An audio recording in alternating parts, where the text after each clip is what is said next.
I want to welcome all of you out again today. We're excited to be here with some new information, even though it's a presentation that we do every year on new consultants. This is really for everybody because we're going to be talking about how AI is beginning to change the world that we're working in with our patrons. And so we're going to talk today about preparing a lesson or preparing to be ready to give a lesson to our patrons and the things that we need to go through and know about, and also all the new tools that are available for us to use with our patrons. So specifically, we're going to cover what the patron will need to do or know before we start working with them. And then we need to talk about analyzing both the patron and their tree so that we do a good job of working with them from where they're at and choosing a good game plan to go forward with. And we'll talk about all the different tools that we can choose from to develop a lesson with them. And at the end, we'll talk a little bit about a traditional plan for where to find temple-ready relatives.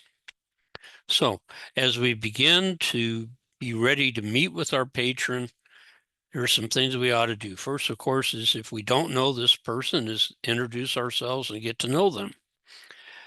The first thing we need to find out is if they have a church or a FamilySearch account. Most people that have tools and use tools are going to have at least a church account. If they have either one of these, it'll work with FamilySearch. If they don't, the first thing we've got to do with them is help them develop an account and record their username and password. Make sure they write it down somewhere so they don't lose it. Then we need to explain that to really help them well, we need to be able to have access to their FamilySearch account so that we can see their tree the way they see it. And we do that through the use of helper resources and sending them a request to allow us to share their private space there so that we can see what their tree looks like. That'll be explained in a further lesson, but that's one of the steps that we need to go through at this time. Then we can take a quick look at their tree once we have access and figure out what kind of a tree they have so we know what we're working with, and then find out what they would like to do. And that's really, really important. Now, we are going to focus on finding names for the temple, but that isn't always the main focus for our patrons. Some of them want to do stories, some want to add memories to the tree and things like that, learn about their ancestors.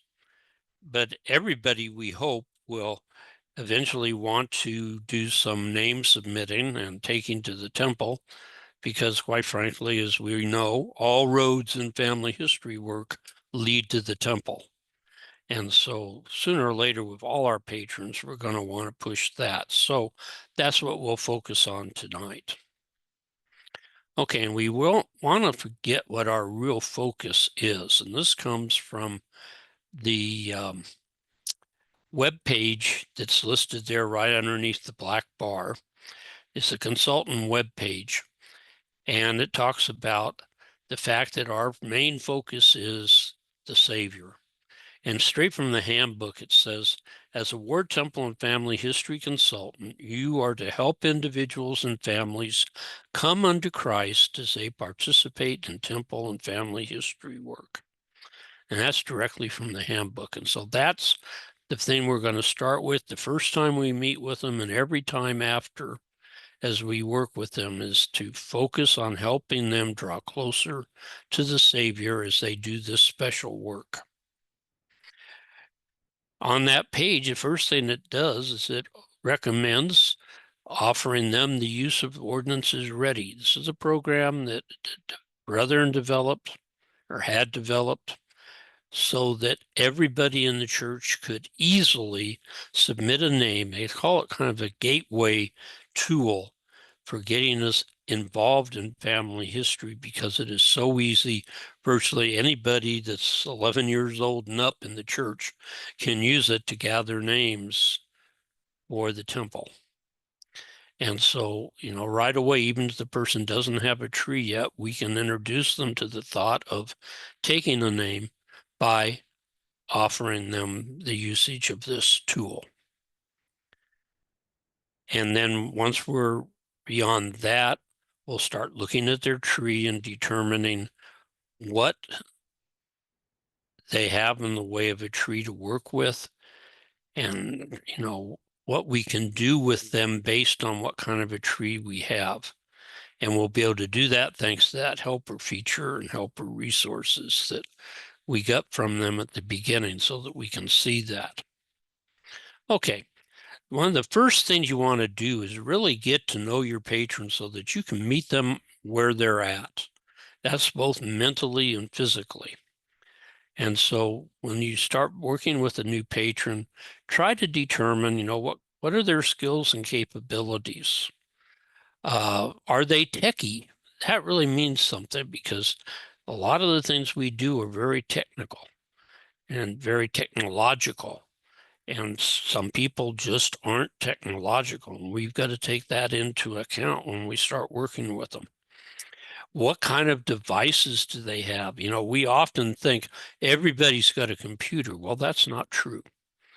Many people only have tablets or smartphones. And if that's the case, you've got to tailor the way you teach them to the tools that they have available to them, to their use. And you need to find out how willing they are to get hands-on in family history and get involved. Do they want to do that? Do they want to be hands-on, or are they going to be happy to sit on the sidelines? And you've got to deal with that based on what their personality is.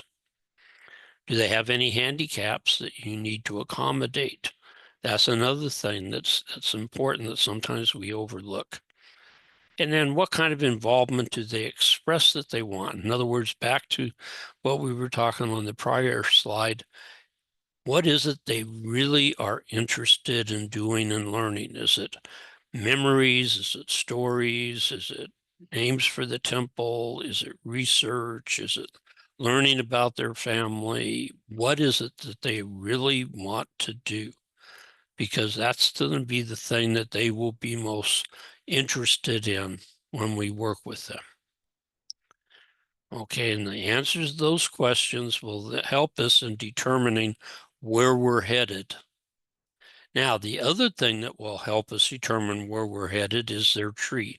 There's essentially three kinds of trees. The first kind is what we call an empty tree. Now, this isn't a totally empty tree, though sometimes when you have a new patron, especially youth, the first time they sign in, all they're going to see is maybe their names and one or two of their parents, and that's it. It'll be a truly empty tree. Well, an empty tree generally means you're going to be spending most of your time, at least until the tree's developed, in finding ancestors and helping them grow, literally grow the tree back in time. A second kind of tree is one that we call a partial tree. That's where sections of the tree are more developed than others. And so there are places where they have a fairly full tree for some branches, yet there's others where there's still a lot of work to do. This happens to be one of my patrons. And so I was hoping we were going to work in the US and Canada part. I was grateful she didn't want to do the left-hand side of this tree, which is Eastern Europe. What she wanted, though, was on the right-hand side where you see the two white boxes, and that's Mexico. And so I became a researcher of Mexico with her. And we now have a full tree over there, or a fairly full tree, for several generations. So it can be fun. But that's what we do when we have a partial tree, is pick where the patron would like to go.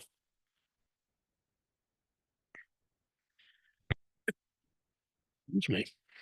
Then the third type of tree is the one you're going to run into with the people that have old LDS lines, especially. What's called the full tree. You're not going to find yourself doing much ancestral research on a tree like this, because most of the ancestors that are able to be found have been found by the thousands of descendants of these people who are all working on these lines. And so the odds are you're going to be spending most of your time doing nothing but cousin work when it comes to looking for names for the temple. You're not going to find much in the way of ancestors unless you're A, extremely good, or B, some new records have opened up. Okay, so now that you know about your patron and you know about their tree, it's time to think about the tools that you have. And this is really the new thing. This is where there's a paradigm shift in 2025 thanks to artificial intelligence. I have quite a few things now that go in our tool bag. Some of them are familiar to us. Research. Once upon a time, back when I was starting, that's all there was. You researched or you didn't do anything. But there really was nothing else you could do. And so it's still on the table. It's still a viable thing. I don't want anybody to think that I'm down on research. It's just that I realize that not all research isn't really for everybody. And we have to realize that.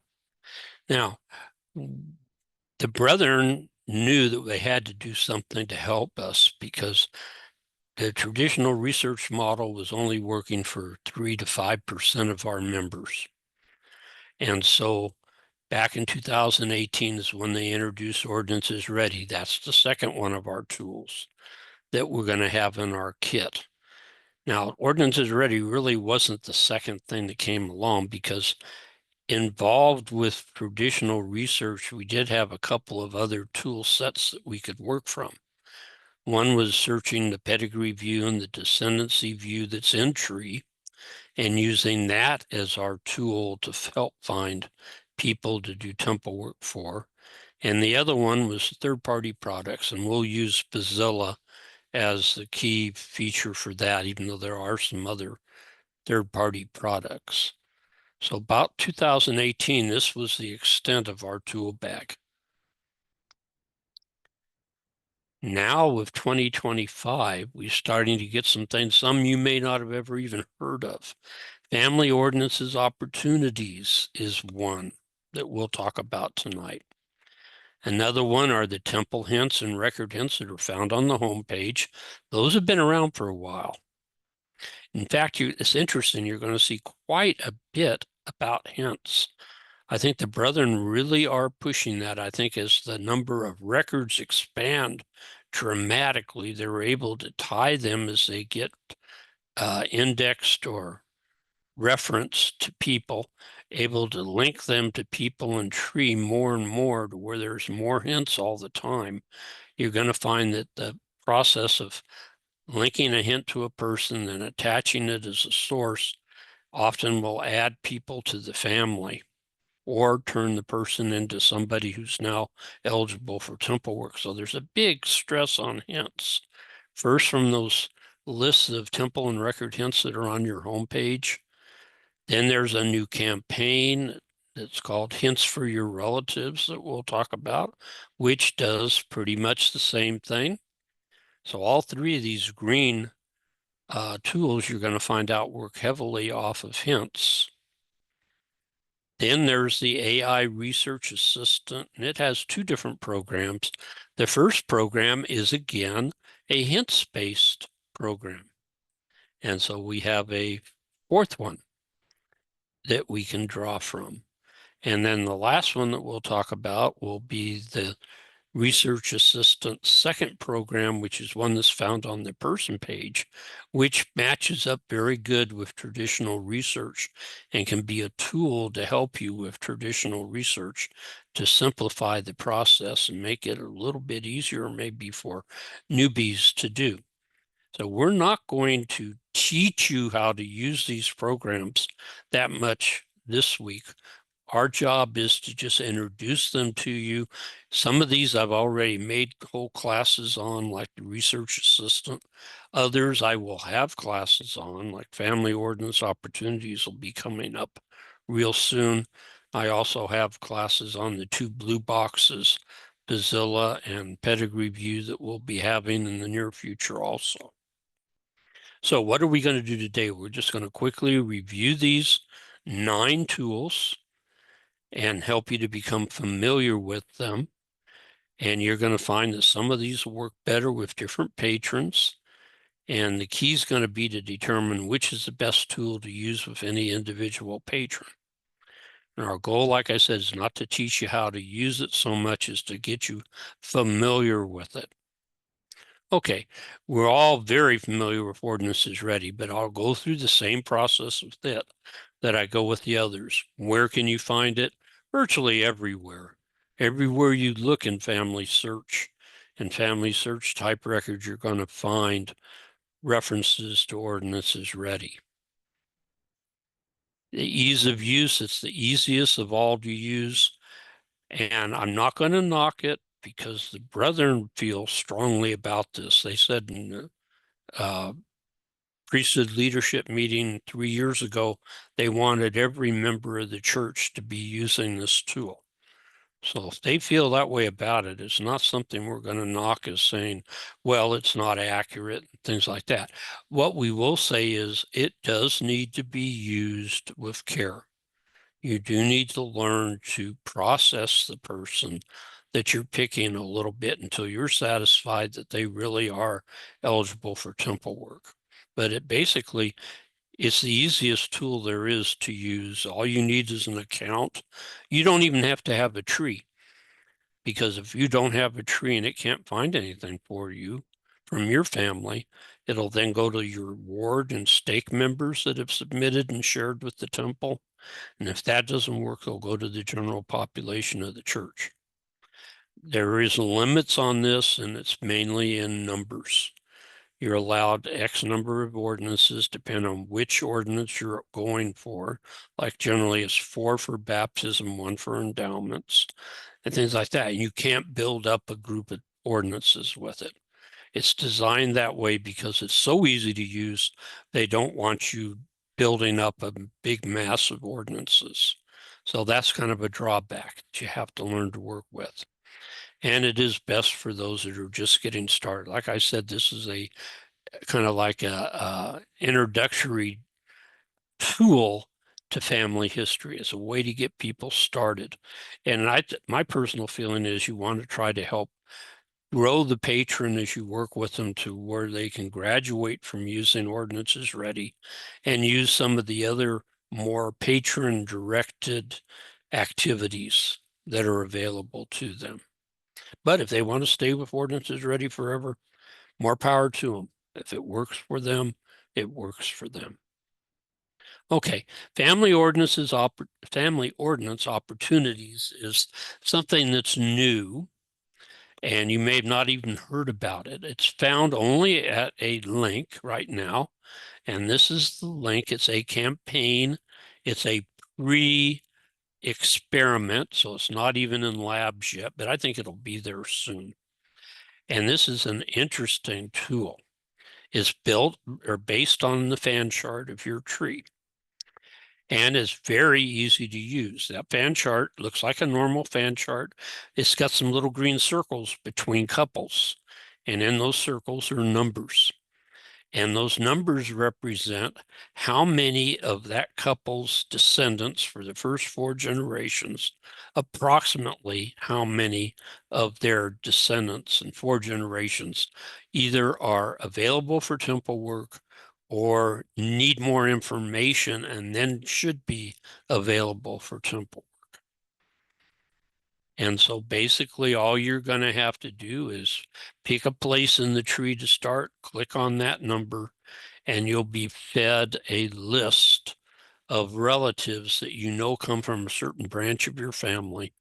And you can go through there and pick the ones you want to either work on to make them green, or pick the green ones that you want to take to the temple. So basically, there's not a lot you have to learn beyond what you would need to know to use Ordinances Ready. You'll need to be able to read the temple icons, understand the difference between a plain green temple and a temple that has the clock, and know what an orange temple means, and know how to determine if there are duplicates, because that's often a problem. So there are a few things that you as a consultant are going to have to teach your patron, but this is a really exciting tool. I've seen it work with some of my patrons and they just love it. The limits, there's not really much. In fact, you can switch the tree over by clicking on your spouse and see your spouse's tree, or you can take any person in the fan chart and click on their little tiny fan that they have at the bottom of their box that they're in, and it'll move them down to the main position on the chart, and you'll see their ancestors. So, I mean, you can move all over in your tree to work with this. And so there really aren't any limits. And that's bad when it comes to how many names you can reserve. You need to use some, restraint when it comes to that, or you can get carried away. And who's it for? Most anybody. I would say this is maybe one level of difficulty up from Ordinances Ready. But like I said, the nice thing is you're in charge of it. Okay, on your home page, you have the temple and record hints lists, which have a limited number, but in my case, they have like around 30 or so temple hints and record hints. Like I say, it's found on the home page. It's also found in an expanded version over in Helper Resources for the person you're helping. Or if you go into Helper Resources, you'll find that you're in there too. And you can see an expanded version for you by going to Helper Resources. The ease of use, it's pretty easy. The lists are auto-generated, so you have no control over them.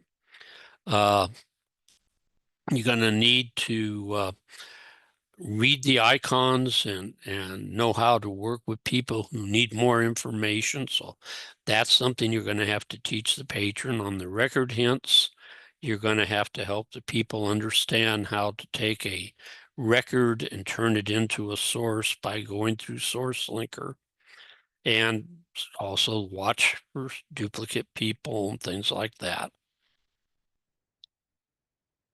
The limits, there's only a certain number of them that are provided, and so they don't auto-generate. They're refreshed every, I don't know, every so many days, and so you could run out of them. There's no limits as far as how many you can reserve. Overall difficulty, it's not real hard, but it does require a certain amount of knowledge of how FamilySearch operates and how you process record hints, things that you as a consultant need to teach your patron before you turn them loose. Okay, Puzzilla is third-party product. That means that it's not a FamilySearch product, but FamilySearch gave the developer of this free access to the coding of FamilySearch so that it can interface. And so essentially, you're able to see your tree in FamilySearch when you're working in this program outside of FamilySearch. There's two versions. There's a free version, which is somewhat limited, and there's a premium version that costs $39 a year. If you're going to do this for temple ordinances and things like that, you need the premium version. Now, you don't have to pay $39 a year. You can go to any FamilySearch center and use the premium version for free. If a member of a family pays for it, it can be used by everybody in the family. Okay, for ease of use, it gets a little more difficult because this is a non-linear view of your family. What you're seeing here are two different descendancy views. And for some people, it's just going to blow their minds away and they're not going to be able to process it. It's going to be too cluttered, too busy. But as long as you can handle non-linear views, it's a wonderful product. Like I said, for limitations, sometimes there's just too much data. The person does need to become familiar with how the tree works, how to analyze people to see if they're accurately portrayed, and then how to reserve ordinances from the person page, look for duplicates, that sort of thing. But it is great because you can say, I've got 2,000 people on this page. Find me all the ones that are green, all those that are eligible for temple work. And within a minute, it can tell you that. Okay, this is best used by tech-savvy people. This is not what you're going to use with your typical older member who can barely turn a computer on. But you'd be surprised what the younger generation can do with this, because they're not afraid of this at all. And the big thing to remember is that this information is only as good as the tree is. And that's always something we have to be concerned with. Okay, there's the searching with the ancestor charts and descendancy views and tree. Those have been there since the beginning. A lot of us have used these extensively over the years with our patrons. For the ease of use, they're not too hard to use. They show you a limited amount of the tree at any one time. Patrons need to be trained in how to use them. The landscape view isn't as hard to learn. The descendancy view is probably a little foreign to some people, and it's going to take a little training to help them navigate down through a descendancy view. What's needed, it helps to have a full tree, or at least a partial tree, where you can use the developed part of the tree when you're doing descendancy work. If you're doing ancestral work, of course, you're going to probably want to work off of the landscape view or the fan chart even, and grow the tree from where you see holes in the ancestry. Limitations, well, this is a process that takes some time and requires some organization. Whether you're working in the ancestry or descendancy, you need to have the skills of keeping track of where you've been, where you leave off at the end of the day so you don't get lost. And so something like that is important to remember. And try to remember, even though it appears that you see a lot, you're not really seeing an awful lot at any one time. You don't really see the whole picture with either one of these at any one time. And then who are they for? This is for people that understand tree fairly well. You're getting on into programs that you wouldn't want the rank beginner the very first day to be spending much time in. Okay, the research assistant from the home page. Now, the research assistant is found over there at Labs, which is on your home screen or their home screen. In the right-hand column, you'll find FamilySearch Labs and a big box that says View Experiments. Click on that and have them look for Grow Your Tree with AI Research Assistant. And then click on the Turn On button, which right now shows Turn Off because I already had it turned on. And when you turn it on, in the middle column of your home page at the top, it's going to drop this screen onto your page, and it'll be labeled AI Research Assistant, and there'll be actually 5 people. I kind of trimmed it so I had some more room on this page. And essentially what this is a group of 5 AI generated opportunities to add somebody to your tree. You don't have any control over who they are. AI picked them, but AI picked them because they think that using a hint, you can attach it to this person, and in doing that, you'll also be able to add somebody into the tree. A parent, a child, sibling, spouse, something like that. Okay, and it'll be found on your homepage after you activate the experiment. And like I said, there's only 5 situations showing, and the only way to take any of those off of there so you can see a new one is to process that hint. You either have to reject it as a hint that doesn't belong to that person, because you're going to be given a hint that needs to go through source linker, and you can reject it as inappropriate for that person, or you need to process it. Once you've processed it, then AI can add a new person in that person's place in this group of 5. Otherwise, they stay there forever. Skill level needed, needs a little more advanced maybe than some of the others, partly because you're working with AI. And AI tends to be very literal. If the name is Sally Ann Jones and the person on a hint is Sally A. Jones, it's going to assume they're different people. And you're going to have to say, no, they're the same person.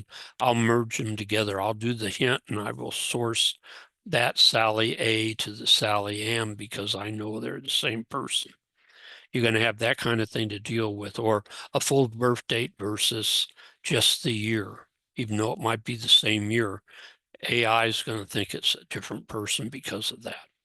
So you're going to have to deal with a lot of that because of artificial intelligence. It'll get better over time, but for now, that's how it's working.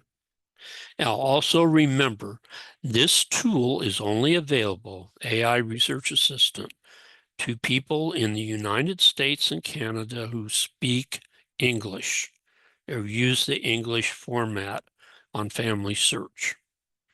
So be aware of that right now. It's not for everybody, but it will be. They're just, I think, trying to get the wrinkles out, and then they'll develop it in the different languages.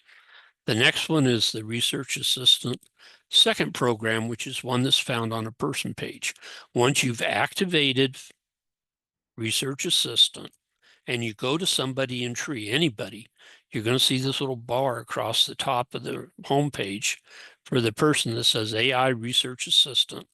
And there'll be a little box where my orange box is pointing that'll say open. And again, I've already opened it, so it says close. But normally it's going to say open. When you click on it, the sidebar opens up. And this gives you access to the Research Assistant chatbot. A chatbot is very simple. It's a question and answer program. You ask a question, it gives you an answer. You ask another question, it gives you another answer. And so what you can do is you're going to use this tool to help you either fill out this person's data or help them find missing family members, missing parents, spouses, children, something like that. And the way you'll do it is you'll ask a question, like in this case, I said, when did Thomas Fischel die? Because in the thing, and I cut it off, unfortunately, death is just says deceased. And so I said, okay, when did he die? So I ask the question, I send it to the chat bot. I wait, I think it was 11 seconds, I timed it, somewhere between 10 and 20 seconds. It'll print you an answer. And in this case, it went to find a grave, which sometimes was hard to find at FamilySearch for people, and told me he died the October 21st, 1933, and gave me more information about that. You do have to be aware of one thing. There is one kind of peculiarity about chatbots. That is, they don't like to be stumped. And so they have the programmers have a term for this. They call it hallucinating.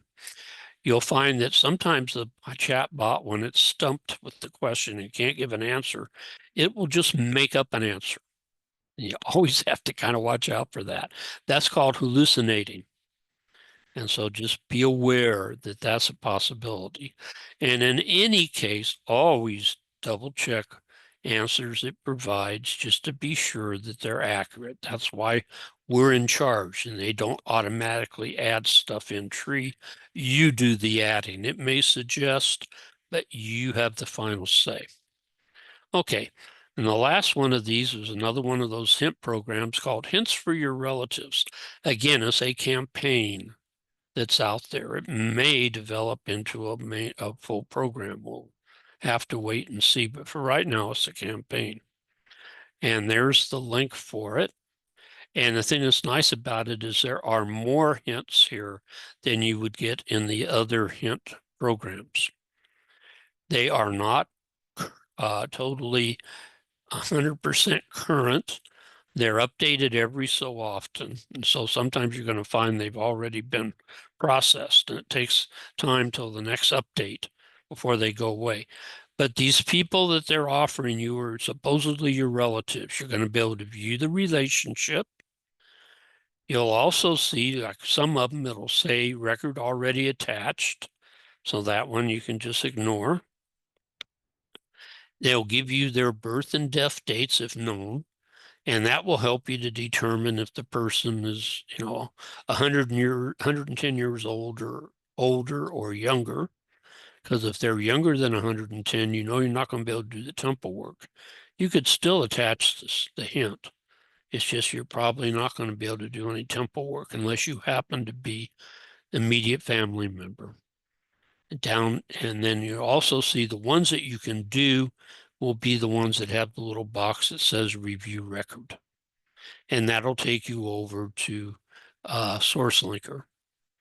You'll also find underneath the little ribbon version where they have some of the people blown up like this, you'll see a large list down below that you can expand on and go through the same thing with these people.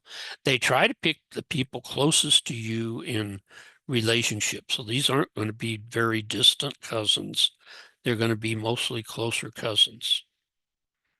Okay, and this is best for people that aren't too worried about finding names for the temple so much as maybe just helping the work in general and would like to attach some sources. And so this is a good little program that can be used for that. Okay, and the last one is traditional research. And, I call it old-fashioned research. That doesn't mean it's bad. It just means the thing that we've had all along that I've been doing for 60 years. And the thing that we know so well, some of us. The question is, though, is this something everybody needs to do? Are all consultants even capable of teaching this? Because oftentimes consultants are called that aren't really researchers. I did come across an interesting quote.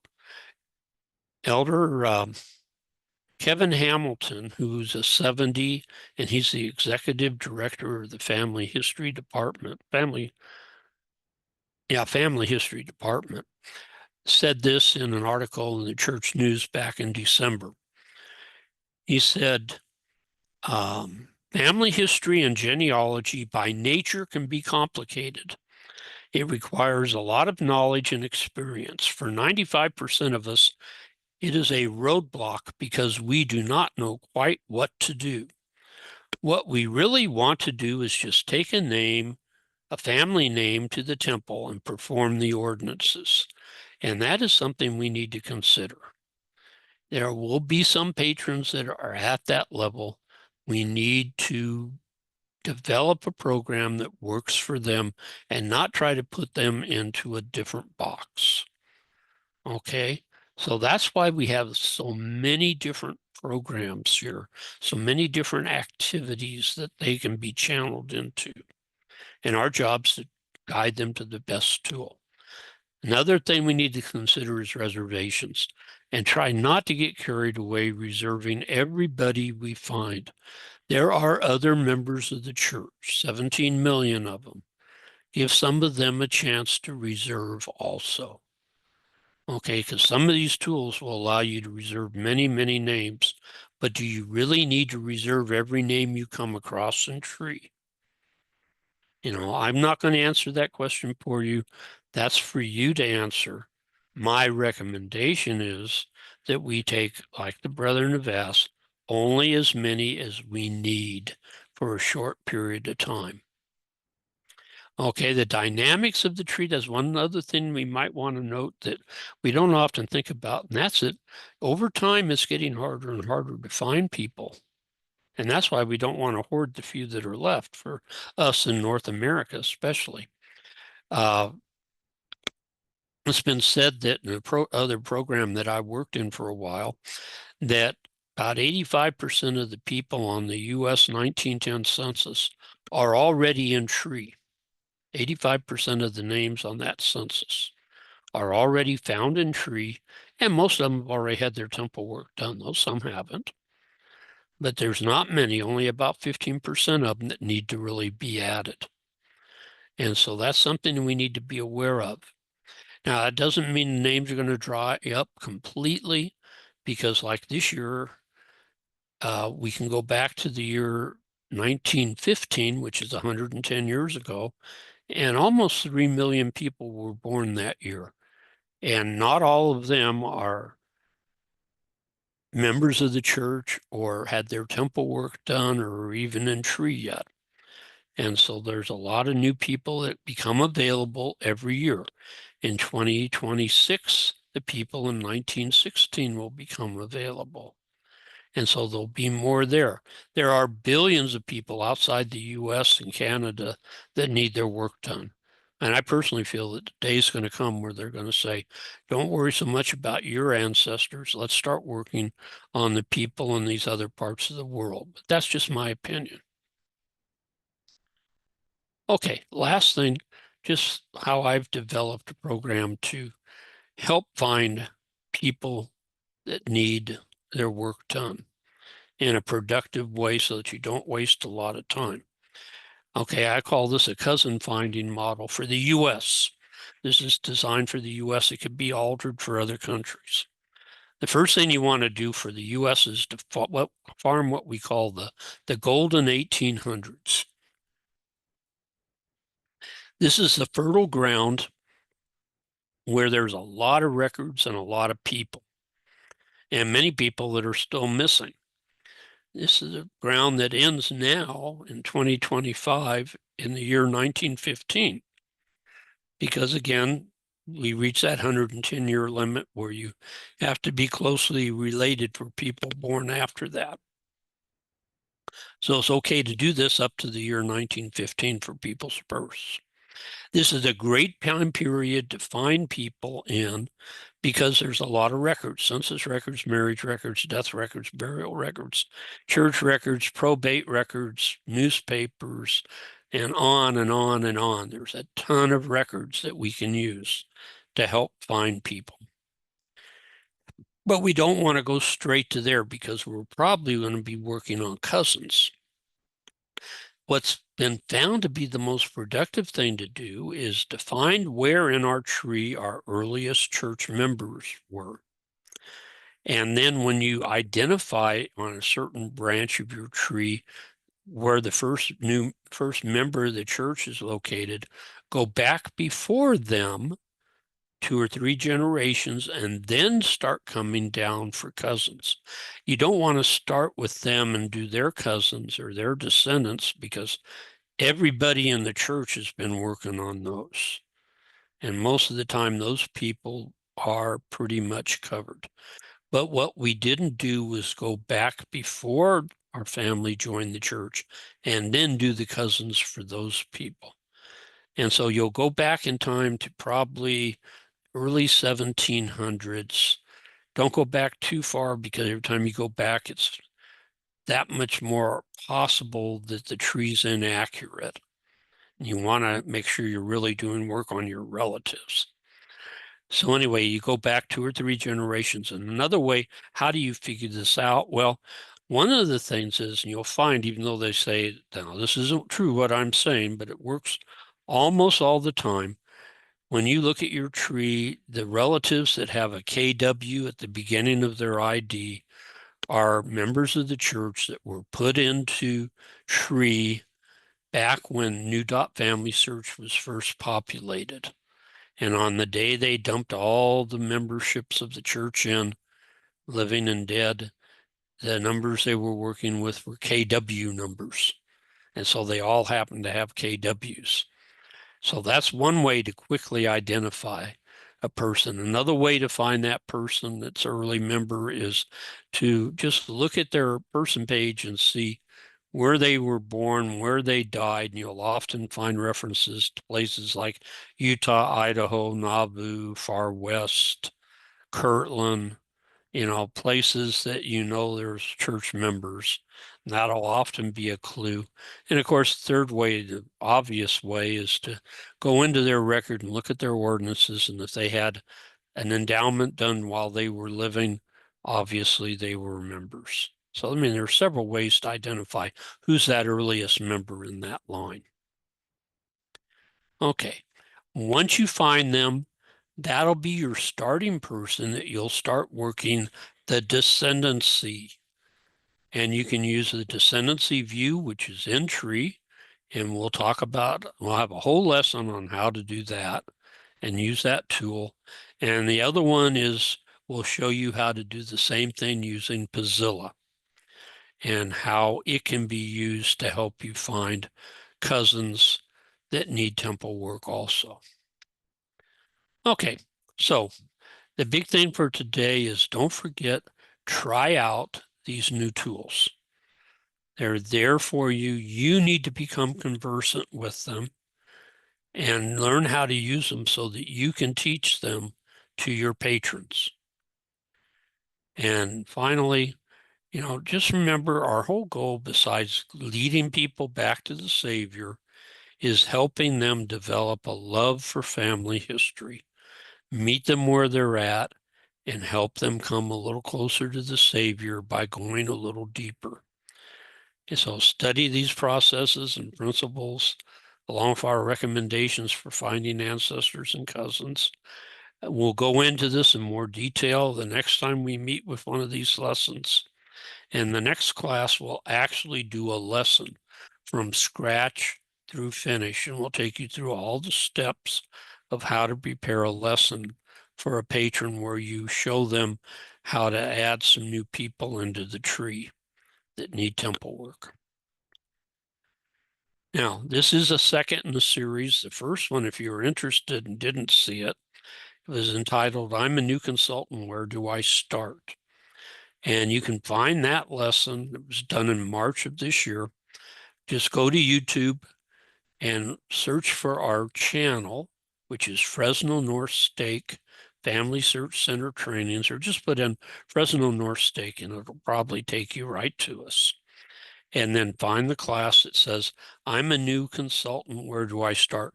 Make sure you get the one that's dated March of this year, because I do that lesson every year, but I update it. And you want the one that has this year's updates. Okay, we also have a blog. It's listed at the bottom there on Blogspot.